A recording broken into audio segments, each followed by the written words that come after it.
everyone, Meredith here. So we are continuing our conversation around misbehavior. And so the very first video I laid out what is misbehavior and what isn't misbehavior.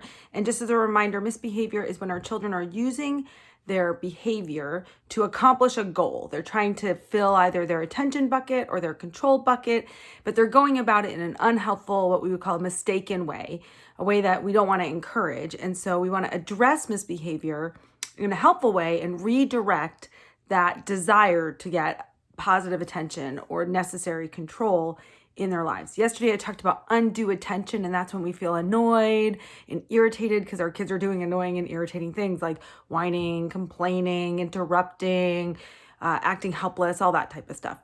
Today, I want to talk about the next one, which is misguided power. And this is power struggles. And for me, this is a place where I really get snagged as a parent. And it really depends on what kind of gets under your skin. For my husband, Steve, things that feel stressful are that helplessness, and it just drives him nuts. For me, that doesn't really bother me, but it's when I feel challenged. So as a parent, you feel challenged, you feel angry, and sometimes you even feel like, how could you, like, you want to beat them, not physically beat them. You want to win.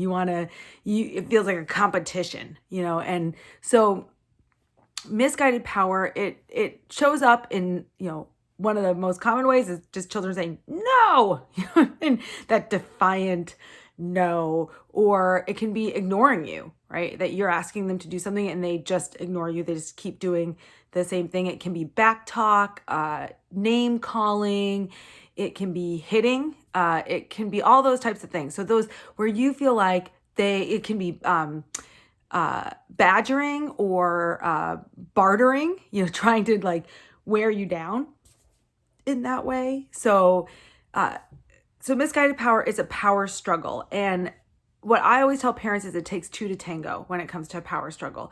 That often what's happening is your child's control bucket is really low, and their mistaken belief is, I only believe if I'm the boss and no one can boss me. And so it's that I feel out of control. I feel like I don't get to have choices. And so I'm going to grab control of my life, but I'm doing it in a way that's not helpful, that's not positive.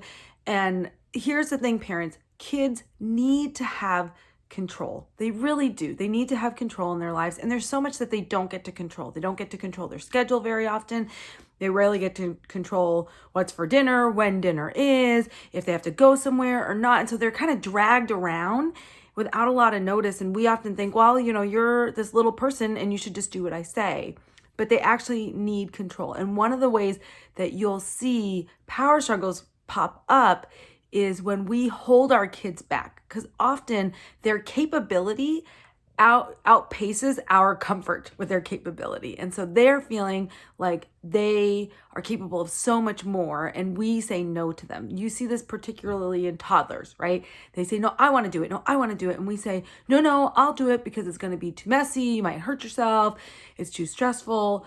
But they feel capable. And as parents, sometimes we keep them back in thinking of their development. We think, oh, you're not ready, or I'm not ready for you to be ready, is more often the honest thing when it comes to parents. Either I'm not ready because emotionally I'm not ready, or I'm not ready because it's going to be too much work on my part.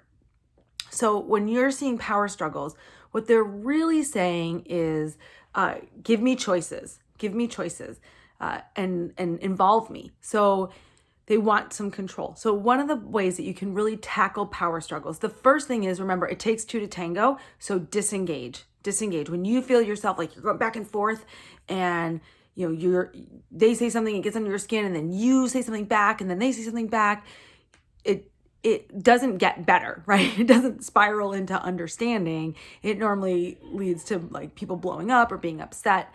And so I say, give them the last word if you can. It's really hard to do, and just try it. Let them have the last word, and it really grates you. But you're not going to win a power struggle by fighting them. And if you do win, you make the child a loser, and that's going to lead to what we're going to talk about tomorrow, another type of misbehavior that often pops up when their control bucket starts to get really low and they feel like they can't win.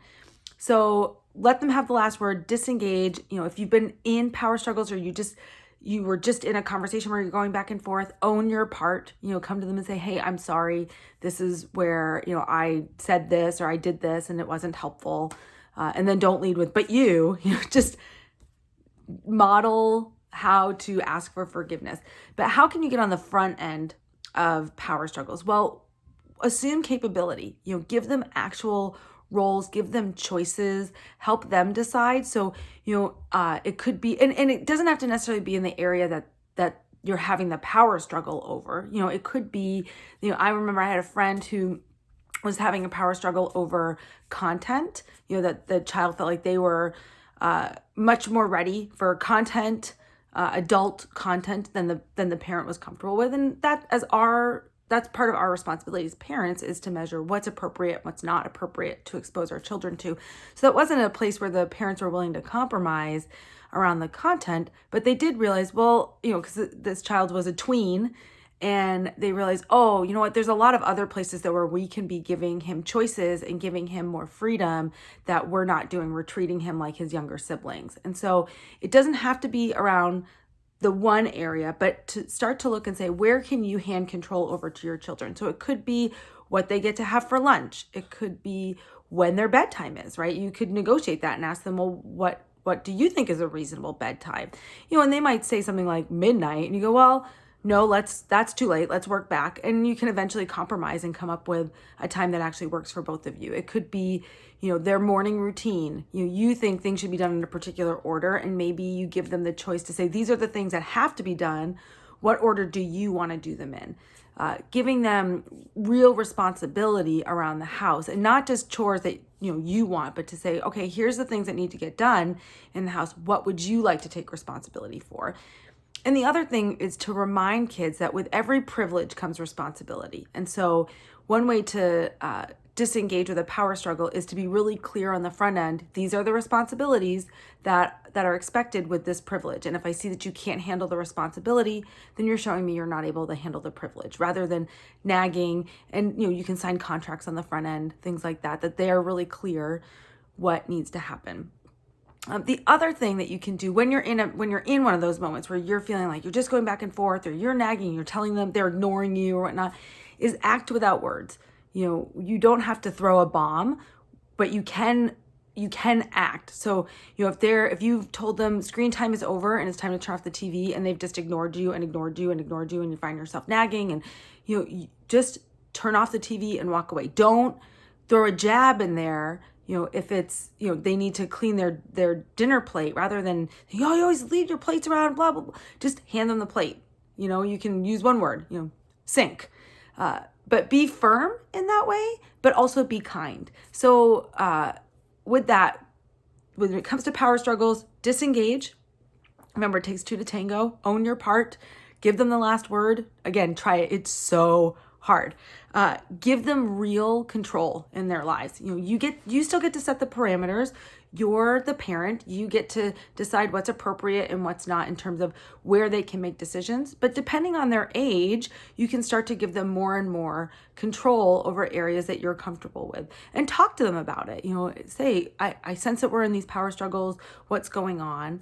And then lastly, act without words. Don't turn it into a struggle.